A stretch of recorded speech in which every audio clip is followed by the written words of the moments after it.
Queridos irmãos, mais uma vez vamos ler as Escrituras. Segunda carta aos Coríntios, capítulo 1. Nós iremos ler do versículo 8 até o versículo de número 11.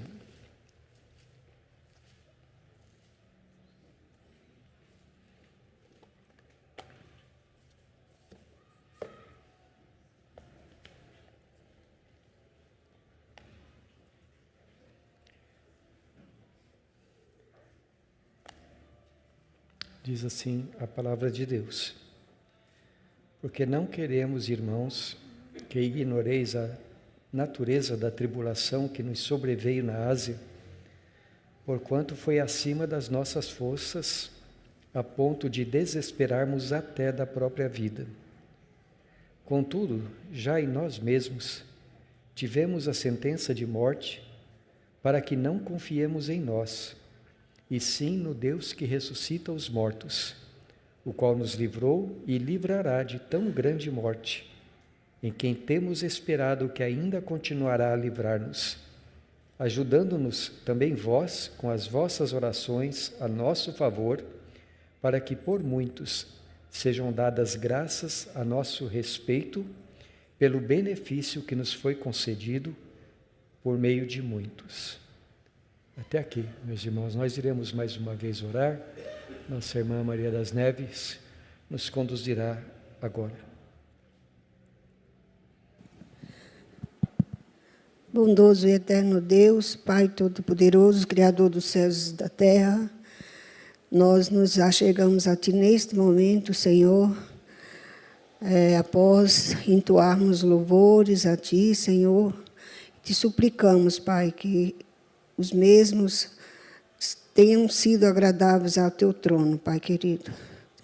Queremos que o Senhor agora fale diretamente conosco, Senhor, a mensagem que o pastor já leu, e que agora, no explicar da mesma, Senhor, nós sejamos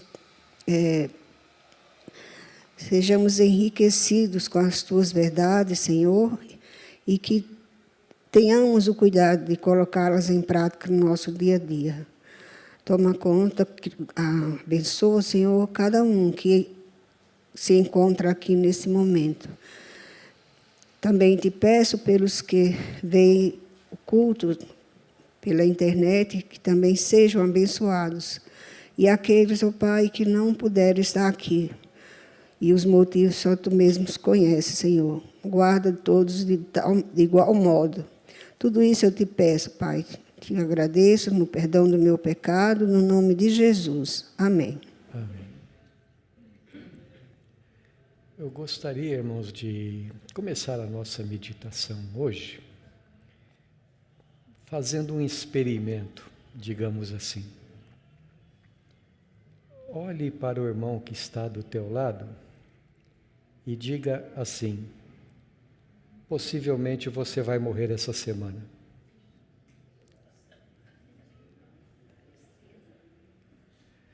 Quem é que quer ouvir uma profecia dessa? Os irmãos sabem que quando eu fui ordenado pastor, fui ordenado num domingo, no sábado seguinte, um dia antes de eu iniciar como o meu primeiro domingo como pastor, lá em Itapetininga, eu fui vítima de um comportamento criminoso. Uma pessoa maldosamente, sem nenhuma razão a não ser talvez se divertir, atirou uma pedra na minha cabeça. E eu sofri uma comoção cerebral. Foram 2 anos de muita dificuldade. 2 anos o tempo todo com vertigem. 2 anos com muita dor de cabeça. E uma certa noite, eu estava assim sentindo muita tontura, um planeta inteiro girando ao meu redor. Eu senti que eu estava morrendo. Então eu me assentei na beira da cama, e orei. Eu falei: Senhor, eu não tenho medo de morrer, mas eu gostaria tanto de continuar vivo. Eu tenho a minha esposa, tenho as minhas filhinhas pequenas, e eu quero cuidar delas. E, Senhor, há tanto tempo eu queria ser pastor, então eu gostaria de ser pastor, muitos anos, e servir ao Senhor. E no que eu estava orando, meus irmãos, eu senti uma paz tão grande, que eu posso interpretar como Deus dizendo assim para mim: eu ouvi a tua oração. E então, naquela paz, eu me deitei, dormi, continuei mais algum tempo passando por aquela tribulação, mas sarei depois. Algum tempo atrás, os irmãos sabem, eu vim para a igreja como se fosse, ou sendo mais um dia qualquer, um domingo como todos os outros, mas depois que eu voltei para casa naquele dia, na hora do almoço, eu tive um infarto. E quase morri também. Naquele mesmo dia, um dos nossos presbíteros, ligando para um irmão aqui da igreja, esse irmão disse que quando ouviu o telefone, ele pensou: e o pastor morreu. E lá no hospital, e eu sei como assim, aquele momento em que eu senti que ia morrer, eu sei que lá havia muita gente orando por mim. De novo, eu tenho certeza, muitos irmãos oraram por mim. Assim como quando eu era jovenzinho, 18 anos, e um dia, pela manhã, eu saí para trabalhar e eu fui atropelado. E eu fiquei uma semana na UTI. O que eu quero dizer com tudo isso, meus irmãos, é que todos nós estamos sujeitos a, de repente, ser confrontados com a possibilidade da morte. E nenhum de nós gosta de pensar nesse assunto. Tanto que agora há pouco, quando eu disse para você olhar para o teu irmão do lado e falar: olha, essa semana você poderá morrer, ninguém teve coragem de falar isso. Porque embora nós saibamos que a morte é inevitável, e se Jesus não voltar antes, todos nós que aqui estamos vamos morrer, não gostamos da morte, e com toda a razão, porque como está escrito na Bíblia Sagrada, Deus, ao nos criar a sua imagem e semelhança, colocou a eternidade no nosso coração. Nós fomos feitos para a eternidade, e então não tem nada que nos incomode mais o fato de que, de repente, ou nós, ou alguma pessoa próxima, uma pessoa a quem amamos, sucumba diante da morte. Situações assim às quais nós estamos sujeitos a qualquer momento da nossa vida. Bem, é justamente sobre isto, sobre a atitude diante da morte, que o apóstolo Paulo, então, fala neste texto que nós acabamos de ler. Os irmãos se lembram que ele estava, nos versículos anteriores, como temos meditado nas 2 últimas semanas, nos versículos anteriores, ele estava descrevendo o Deus a quem nós servimos como o Deus de toda a consolação. O Deus que em todas as circunstâncias da nossa vida, por mais difíceis que elas muitas vezes sejam, é aquele Deus que fortalece o nosso coração, não importa quão grande seja a tribulação. Paulo também disse que o nosso Deus é o Pai de misericórdias e que tudo na nossa vida, então, ocorre ou está sob o governo da misericórdia de Deus. E agora, então, logo que ele fala a respeito disto, ele usa um acontecimento da própria vida dele para ilustrar o que ele quer dizer. E ele diz que numa determinada ocasião, quando ele estava na Ásia, naquela época, no mundo bíblico, é aquela região onde atualmente é a Turquia, e a principal cidade da Ásia era Éfeso, Paulo esteve ali várias vezes e pregou muito tempo ali. Ele diz que em certa ocasião, quando ele estava na província da Ásia, acontecia uma situação tão difícil que ele pensou que ele fosse morrer. Veja o versículo de número 9. Contudo, já em nós mesmos, tivemos a sentença de morte, para que não confiemos em nós, e sim no Deus que ressuscita os mortos. Quando ele diz assim, contudo, já em nós mesmos tivemos a sentença de morte, o que ele está dizendo é, eu disse para mim mesmo, dessa vez a gente vai morrer. Mas você percebeu a tranquilidade com a qual ele fala? Ele diz, tivemos em nós mesmos a sentença de morte para que a nossa confiança não esteja em nós, e sim no Deus que ressuscita os mortos. O que ele está dizendo para nós, irmãos, é que experimentar as consolações de Deus, experimentar as misericórdias do Senhor, é uma questão de confiança em Deus. E hoje, então, o que nós vamos falar é a respeito das razões pelas quais confiamos no Senhor. Por que nós confiamos em Deus? E qual é o resultado disso? Isto é, por que nós experimentamos as misericórdias e as consolações do Senhor? Primeira coisa que eu quero destacar aqui é que o apóstolo Paulo diz que nós confiamos não é em qualquer Deus, é no Deus que ressuscita os mortos. A doutrina da ressurreição é uma doutrina tão antiga quanto o próprio Gênesis, o próprio texto bíblico. E significa a volta do espírito ao mesmo corpo que morreu, com todas as suas propriedades humanas. Nesse sentido, de a volta do espírito para o mesmo corpo, nós temos várias ilustrações na palavra de Deus, vários exemplos de pessoas com quem isto aconteceu. Por exemplo, a gente pode rapidamente se lembrar de Dorcas, aquela jovem a quem Pedro, orando, ressuscitou. Nós podemos pensar no filho da viúva da cidade de Naim, a quem Jesus ressuscitou. Podemos nos lembrar de Lázaro também e de várias outras pessoas. Mas, quando nós falamos a respeito de ressurreição, no sentido bíblico da palavra, essas ressurreições, elas são apenas uma pequena amostra daquilo que Deus tem planejado para nós.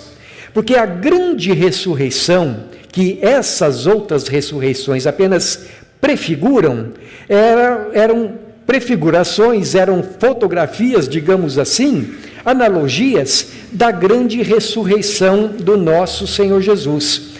A ressurreição, no sentido pleno e bíblico da palavra, se refere àquele dia em que Jesus, agora ressurreto e vivendo lá no céu, voltará.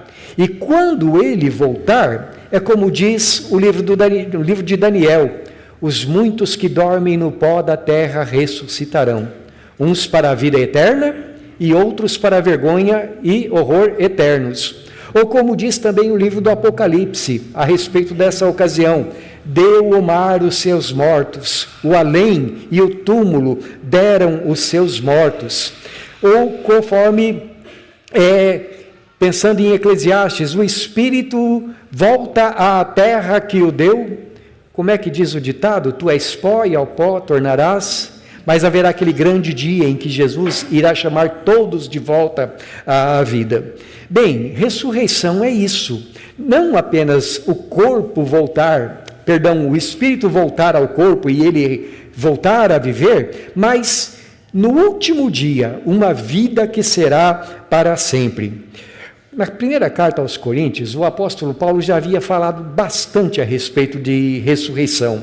Ele havia explicado essa doutrina bem extensamente, porque na igreja de Corinto havia algumas pessoas, e parece que eram mestres da igreja, mas mestres que não acreditavam na ressurreição. Então, o apóstolo Paulo argumentou assim: se não existe ressurreição, então Cristo não ressuscitou. E se Cristo não ressuscitou, a nossa fé é vã. nós continuamos nos nossos pecados. Então, nós somos crentes à toa. Eu quero ler com vocês, eu peço que os irmãos, por favor, abram lá, nesse texto que eu estou citando, 1 Coríntios capítulo 15. Nós vamos ler do versículo 14 em diante. Todo o capítulo aqui, o apóstolo Paulo fala sobre este assunto, mas vamos ler apenas os versículos 14 a 19. Então, Paulo diz assim: e se Cristo não ressuscitou, é vã a nossa pregação e vã a vossa fé. E somos tidos por falsas testemunhas de Deus, porque temos asseverado contra Deus que ele ressuscitou a Cristo, ao qual ele não ressuscitou. Porque se os mortos não ressuscitam, também Cristo não ressuscitou. E se Cristo não ressuscitou, é vã a vossa fé, e ainda permaneceis nos vossos pecados. E ainda mais, os que dormiram em Cristo pereceram. Se a nossa esperança em Cristo se limita apenas a esta vida, somos os mais infelizes de todos os homens. Ou se você tem uma versão revista e corrigida, você deve ter lido: somos os mais miseráveis de todos os homens. E por que Paulo diz isso? Porque se não existe ressurreição, então nós somos uns miseráveis. Porque não teria sentido nós crermos em Jesus Cristo. Não teria sentido pregar a palavra de Deus. Permaneceríamos nos nossos pecados. Os que já dormiram em Cristo, para eles, tudo já teria se acabado e não restaria mais nada, e nós, os que ficamos, não teríamos motivo algum para andar nessa mesma religião. Não teríamos motivo algum para lutar contra os males desta vida. Se não houvesse ressurreição, e ainda assim nós fôssemos crentes em Jesus Cristo, estaríamos desperdiçando o nosso tempo, estaríamos jogando a nossa vida fora.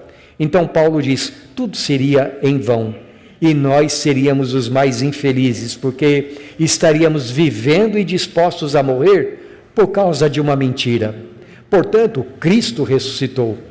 Agora, observe nesse mesmo capítulo os versículos 30 a 32, 1 Coríntios capítulo 15.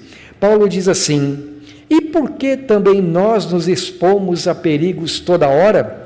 Dia após dia morro. Eu o protesto, irmãos, pela glória que tenho em vós outros, em Cristo Jesus nosso Senhor. Se como homem lutei em Éfeso com feras, que me aproveita isto? Se os mortos não ressuscitam, comamos e bebamos, que amanhã morreremos.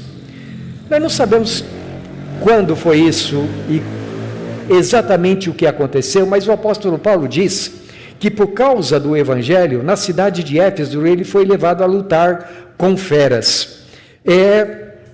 Por que Paulo estaria morrendo por causa do Evangelho, se ele não acreditasse na ressurreição? Estaria apenas se arriscando à toa, apenas perdendo o seu tempo. Mas não, esse Paulo que escreve, ele escreve porque um dia ele teve um encontro com Jesus ressuscitado. Jesus apareceu para ele em glória, e Jesus disse a ele que ele era um vaso escolhido, que pertencia ao Senhor, e que deveria levar o seu nome por todos os lugares do mundo. E a partir daquele momento em que Paulo viu Jesus ressuscitado e creu, ele não trocava a sua fé por mais nada. Ele achava, ele tinha certeza que valia a pena ele perder qualquer coisa por amor do Senhor Jesus Cristo. Portanto, uma vez que nós olhamos para a Escritura, nós podemos crer nesse Deus que ressuscita os mortos, porque essa é uma base da nossa fé. Se nós não acreditássemos na ressurreição, tudo mais não teria sentido. É por isso que ele diz: para que a nossa confiança não esteja em nós, mas no Deus que ressuscita os mortos. O Deus que não deixará meu corpo na sepultura, que mesmo que seja entregue ao pó, mesmo que seja cremado, mesmo que seja sepultado no mar, mesmo que seja completamente destruído, aquele que um dia trouxe todas as coisas à existência do nada, nos trará de volta. Então Paulo diz: nós não temos de morrer, Ao contrário, nós já temos em nós a sentença de morte como dada, a fim de que não vivamos confiando em nós, mas em Deus. Segunda coisa que ele diz é que nós confiamos em Deus porque Deus é quem governa a nossa vida. Versículo de número 10. O qual nos livrou e nos livrará de tão grande morte, em quem temos esperado que ainda continuará a livrar-nos. Mais tarde, nesta mesma carta, o apóstolo Paulo volta a falar a respeito dos muitos perigos que ele passava por causa da pregação do Evangelho. Eu quero ir com os irmãos agora lá para o capítulo 11 de 2 aos Coríntios. A gente vai ler desde o versículo 24 até o versículo de número 27, onde ele menciona algumas tribulações pelas quais ele passava. Então ele diz assim, 2 Coríntios 11, versículo 24 até o versículo 27. 5 vezes recebi dos judeus 1 de açoites menos 1. Fui 3 vezes fustigado com varas, 1 vez apedrejado, em naufrágio 3 vezes. 1 noite e 1 dia passei na voragem do mar, em jornadas muitas vezes, em perigos de rios, em perigos de salteadores, em perigos entre patrícios, em perigos entre gentios, em perigos na cidade, em perigos no deserto, em perigos no mar, em perigos entre falsos irmãos, em trabalhos e fadigas, em vigílias muitas vezes, em fome e sede, em jejuns muitas vezes, em frio e nudez. O apóstolo Paulo, ele não pensava de jeito nenhum que seguir a Jesus Cristo seria uma vida que, a gente costumava dizer antigamente, um mar de rosas. Ele sabia que seriam muitas as dificuldades pelas quais ele passaria. E nós observamos aqui, então, meus irmãos, que não foi apenas uma vez, lá em Éfeso, quando ele lutou com feras, não foi uma vez apenas que ele correu o risco de morrer, e nem essas aqui foram as últimas. Quando, algum tempo depois, o apóstolo Paulo estava para ir para a cidade de Jerusalém, alguém fez uma profecia a respeito dele, e disse, olha, quando você chegar lá, você vai ser preso. E Paulo respondeu, irmãos, isso não é novidade nenhuma para mim, ao contrário, de cidade em cidade o Espírito Santo me assegura que me esperam cadeias e tribulações. E então ele foi sabendo que seria assim mesmo, dessa mesma maneira. Ele foi com coragem, sabendo que esse era o seu destino no serviço ao Senhor. Mas aqui no capítulo 1, ele escreve assim, olha, Deus nos livrou de tão grande morte e continuará a livrar-nos. Eu tenho certeza disso. Para que a gente não entenda mal, meus irmãos, para que nós não pensemos que Paulo fosse apenas um ingênuo ou destemido e que pensava mais ou menos assim, olha, eu nunca vou morrer por causa do Evangelho, ou eu sei que sempre terá escapatória. Para a gente entender o que Paulo está querendo dizer, nós precisamos comparar com a segunda carta dele a Timóteo, que foi a sua segunda carta, ou melhor, a sua última carta, antes de ser morto. Então, 2 Timóteo capítulo 4, versículo 6, nós vamos ler do versículo 6 até o versículo de número 8. E está escrito assim, quanto a mim, já estou sendo oferecido por libação, e o tempo da minha partida é chegado. Combati o bom combate, completei a carreira e guardei a fé. Já agora a coroa da justiça me está guardada, a qual o Senhor, reto juiz, me dará naquele dia, e não somente a mim, mas também a todos quantos amam a sua vinda. E veja o versículo 18 também, irmão. O Senhor me livrará também de toda obra maligna, e me levará salvo para o seu reino celestial. A glória, pois, a Ele, pelos séculos dos séculos. Amém. Veja como aqui o apóstolo Paulo,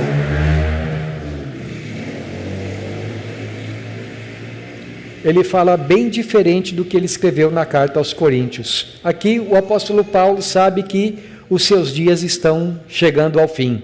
E é por isso que ele diz: acabei a carreira, combati o bom combate, completei a carreira, permaneci na fé, já a coroa da vida está reservada para mim. O Senhor me livrará de toda obra maligna e me conduzirá para o seu reino celestial.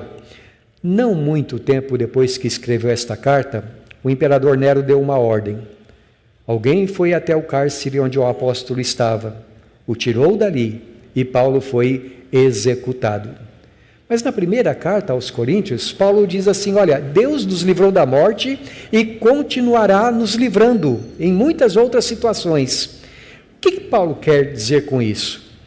Quando nós olhamos para o Novo Testamento, meus irmãos, nós podemos olhar isto de duas perspectivas. É que assim, na carta a Timóteo, Paulo não está dizendo que Deus o livraria da tribulação da morte, mas que Deus o livraria da tribulação através da morte. Isto é, através da sua morte. Agora ele já havia feito tudo o que ele precisava fazer, agora ele iria para o lar celestial. Ele seria libertado de toda a obra maligna. Satanás não teria mais como tocar na vida dele, não teria mais como persegui-lo, porque ele estaria no lar celestial. Agora, na carta aos Coríntios, que Paulo escreveu uns 10 anos antes da carta a Timóteo, ele diz: eu tenho certeza que Deus continuará me livrando. O que eu quero dizer é que Paulo, se morresse, estaria com Deus. E se não morresse, é porque foi libertado por Deus, porque foi livrado por Deus. Mesmo que ele morresse, ele sabia que estaria nas mãos do Senhor. E se não morresse, estaria nas mãos do Senhor da mesma forma. Eu quero reforçar essa ideia para os irmãos. Uma outra carta que Paulo escreveu, antes de escrever para Timóteo, uns 3 ou 4 anos antes de escrever para Timóteo, está em Filipenses capítulo 1, versículos 21 a 24. E ele falando, ele estava de novo na prisão por causa do Evangelho. Alguém já disse uma vez que Paulo, quando chegava numa cidade para pregar o Evangelho, a primeira coisa que ele fazia era conhecer a cadeia, porque ele sabia que seria o hotel dele naquela noite. Então Paulo estava mais uma vez preso por causa da pregação do Evangelho, e ele diz assim, a partir do versículo de número 21 do capítulo 1, porquanto para mim o viver é Cristo e o morrer é lucro. Entretanto, se o viver na carne produz ou traz fruto para o meu trabalho, já não sei o que escolher. Ora, de um lado e de outro estou constrangido, tendo o desejo de partir e estar com Cristo, o que é incomparavelmente melhor. Mas, por vossa causa, é mais necessário permanecer na carne. Veja, Paulo tinha discernimento do que Deus queria para a vida dele. Quando ele está quase para morrer, ele disse: chegou a hora, os meus dias estão se acabando. Mas enquanto aqueles dias não estavam se acabando, ele pensava: Deus ainda tem muito para fazer a meu respeito, através de mim. Então ele diz para os irmãos de Filipos: irmãos, eu estou aqui na prisão e eu estou aqui num aperto, eu não sei o que eu prefiro, se é partir para estar com Cristo ou se é ficar para aumentar ainda mais o fruto do meu trabalho. Para mim viver é Cristo e morrer é lucro, mas eu sei de uma coisa, eu vou ficar. Por causa de vocês, por causa da igreja do Senhor, eu vou permanecer na carne. Em outras palavras, se Deus me leva, é porque Ele está no governo. Se eu continuo aqui, é porque Deus está no governo. Ele é quem dirige a minha vida. Se for para eu morrer, tudo bem. Se for para eu continuar vivo, tudo bem da mesma maneira. Eu continuo confiando no Deus que ressuscita os mortos e no Deus que me livra conforme a sua vontade. Terceira razão para confiarmos em Deus é porque o Deus a quem conhecemos, Ele está muito perto de nós. Versículo 11, Paulo diz: ajudando-nos também vós, com as vossas orações a nosso favor, para que por muitos sejam dadas graças a nosso respeito, pelo benefício que vos foi concedido por meio de muitos. Oração, conforme o ensino da Escritura, não é recitação de palavras de ordem determinando o que vai acontecer. Oração é falar com Deus. Não é nem falar a Deus, mas é falar a Deus e também ouvir a voz de Deus. É uma conversa, e conversa não é monólogo, é diálogo. É você falar do seu coração para o Senhor, mas também ter a palavra do Senhor falando ao seu coração. Ora, nós temos comunicação, nós temos comunhão com a Trindade Santíssima, com Deus, o Pai, em nome do Filho e com a ajuda do Espírito Santo. Pois todos os seres humanos, num certo sentido, estão na presença de Deus. Como diz o livro de Atos, nele nós nos movemos e existimos.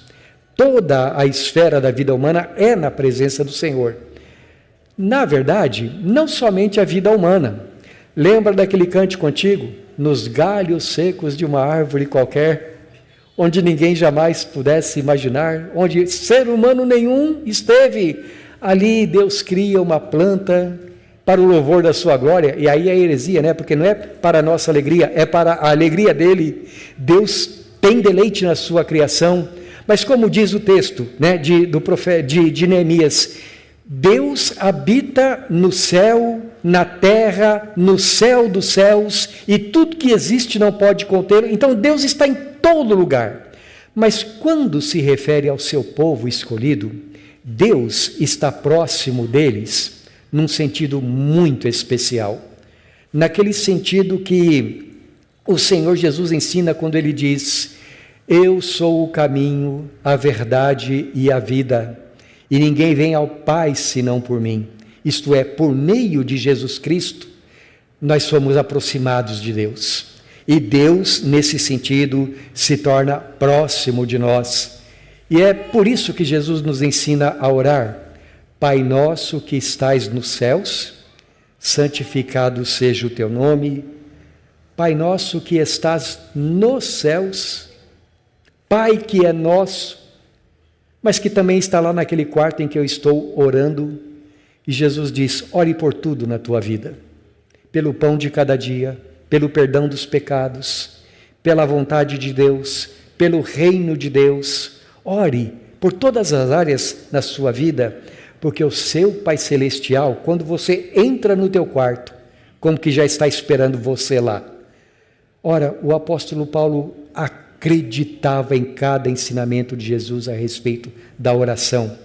E é por isso que ele diz assim: meus irmãos, eu tenho a certeza de que Deus vai continuar a nos livrar e vocês vão nos ajudar nas orações, para que Deus esteja nos livrando, ajudando-nos também vós com as vossas orações a nosso favor.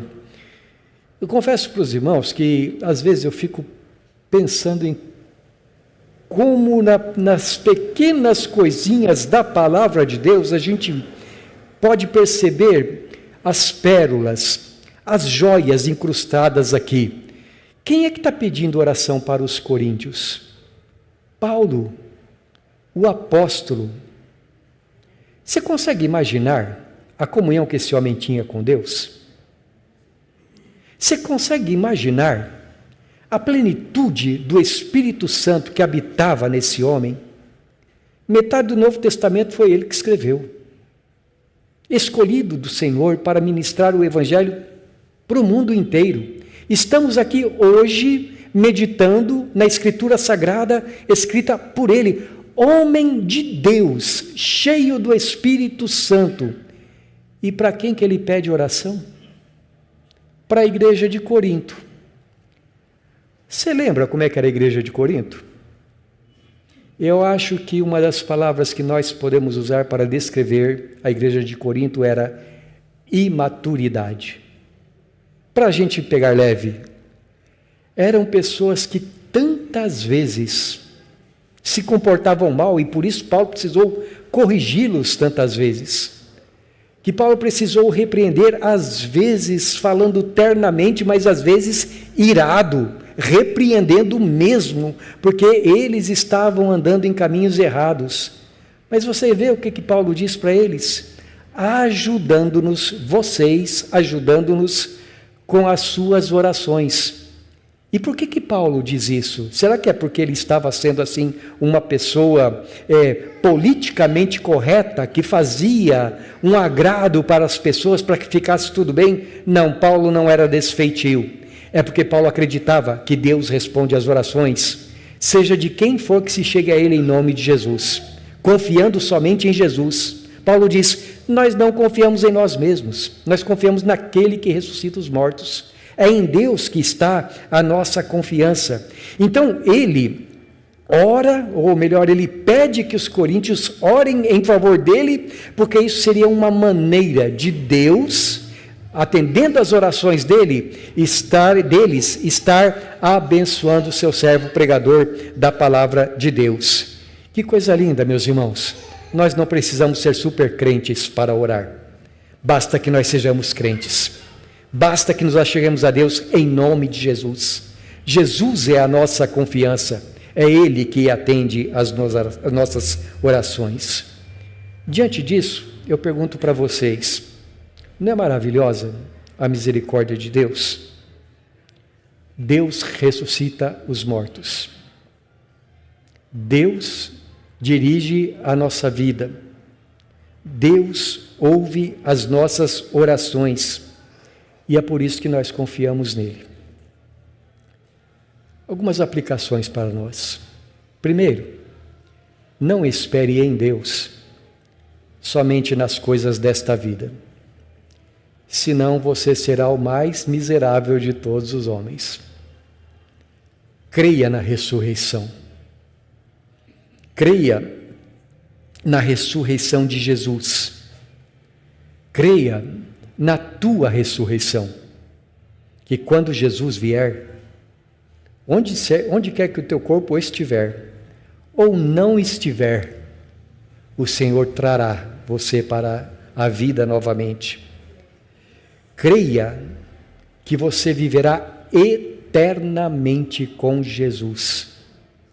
Essa é a nossa fé. Essa é a nossa certeza. A doutrina que Jesus nos deu, que nos faz entender o seu poder, que nos faz entender a sua sabedoria e o seu amor por nós. Essa é a doutrina que nos consola a respeito das tribulações desta vida e que nos faz não temer nem diante da morte. Você viu aquele irmão ministro, nosso irmão, outro dia falando a respeito disto? Aquele irmão que é ministro no Supremo Tribunal Federal, ele disse assim, antes de eu ser ministro, alguém me disse, olha, para ser ministro do Supremo, precisa ter muita coragem. E ele respondeu, eu não tenho medo nem da morte, então eu não vou ter medo de ser ministro. Sim, meus irmãos, mas isso não é privilégio dele não. É privilégio de todo crente. É privilégio de todo aquele que tem conhecido o Senhor Jesus. Não importa o que houver, você tem a vida eterna. Os teus amados que morreram em Cristo têm a vida eterna. Que isso seja consolo para você. Segundo, viva essa certeza.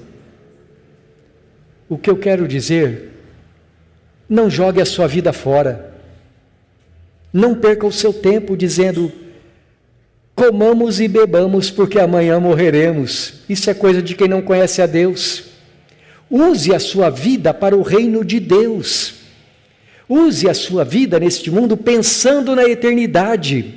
Eu vou me encontrar com Jesus, então eu não vou viver aqui perdendo meu tempo. Eu não vou aqui viver correndo através dos prazeres do pecado, das coisas que este mundo oferece, porque está escrito, aquele que ama o mundo não tem conhecido o amor do Pai, e o mundo passa. bem como a sua concupiscência, mas aquele que faz a vontade de Deus permanece para sempre. Irmão, saiba que se você não morreu ainda, é porque Deus tem um propósito. E o propósito de Deus é te usar, assim como ele usou o apóstolo Paulo. Quando chegar a hora de você partir, fique tranquilo, você partirá. Mas enquanto não partir, você tem muita coisa para fazer no reino de Deus. Então não perca o seu tempo, não jogue a sua vida fora, não perca o ânimo diante das tribulações, porque Deus não disse que você não terá tribulações, mas Ele disse, tem de bom ânimo, eu venci o mundo. Entenda que a tua vida está sob o governo de Deus. Se você vive para Deus, para fazer a vontade dEle. Você vive para servir o teu Senhor e Rei, que é Jesus Cristo. Você não vive para si mesmo. Terceiro, ore sempre. Ore sem cessar. Fale com Deus. Ouça a voz de Deus nas Escrituras. Deixe as Escrituras falarem ao teu coração. Seja uma pessoa receptiva às Escrituras, porque elas são a voz do Espírito Santo. Ah, como nós gostamos de ouvir a doce voz do Espírito do Senhor. E essa voz está nas Escrituras. Medite nelas. Deus está perto, muito perto de todos os que o invocam. Como? Em verdade. Deus os guia por onde? Na retidão. Deus atende às suas orações.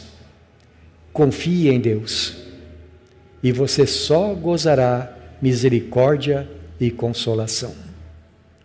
Que o Senhor fortaleça nossos corações com a sua palavra.